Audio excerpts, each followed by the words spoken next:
আসসালামু আলাইকুম।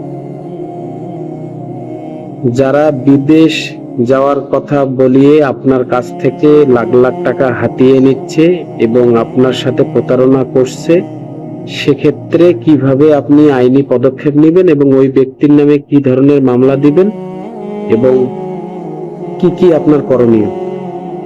আপনি ওই ব্যক্তির নামে মামলা দায়ের করতে পারবেন 406 এবং 420 ধারা ফৌজদারি কার্যবিধি আইনে।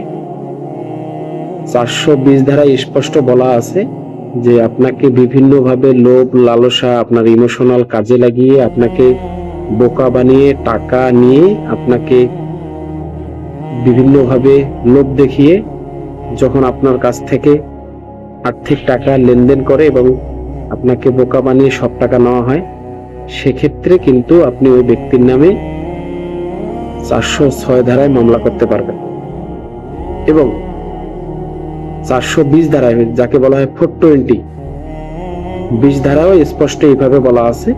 420 ধারায় আপনাকে বিভিন্নভাবে মিথ্যা লোভ দেখিয়ে বিভিন্নভাবে টাকা পয়সা নিয়ে আপনার কাছ থেকে মোটা অঙ্কের টাকা হাতিয়ে নেওয়া আরো ইত্যাদি আরো অনেক ধরনের আছে। সেক্ষেত্রে আপনি ওই ব্যক্তির নামে এই দুটি ধারায় আপনি মামলা করতে পারবেন।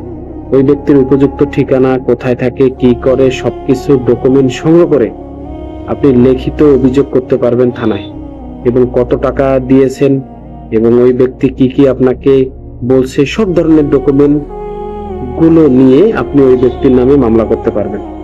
এবং ওই ব্যক্তির নামে মামলা করার আগে অবশ্যই একটা জিনিস মাথায় রাখবেন, প্রতারণা ব্যক্তির তথ্য আগে সংগ্রহ করে সেক্ষেত্রে আপনি ওই ব্যক্তির নামে মামলা দায়ের করতে পারবেন। তার কোনো বাঁচার রেহাই নেই, আপনি টাকা অবশ্যই ওনার কাছ থেকে উদ্ধার করতে পারবেন। এই ধরনের প্রতারণা প্রতিনিয়ত হচ্ছে এবং এই ধরনের প্রতারণার সংখ্যা লাখ লাখের উপরে। এই জন্য এই ধরনের সমস্যা হলে তাৎক্ষণিক আইনি ব্যবস্থা নেবেন।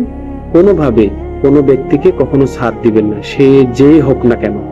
আপনি চাইলে আপনি ওই ব্যক্তির নামে তাৎক্ষণিক ব্যবস্থা গ্রহণ করতে পারবেন।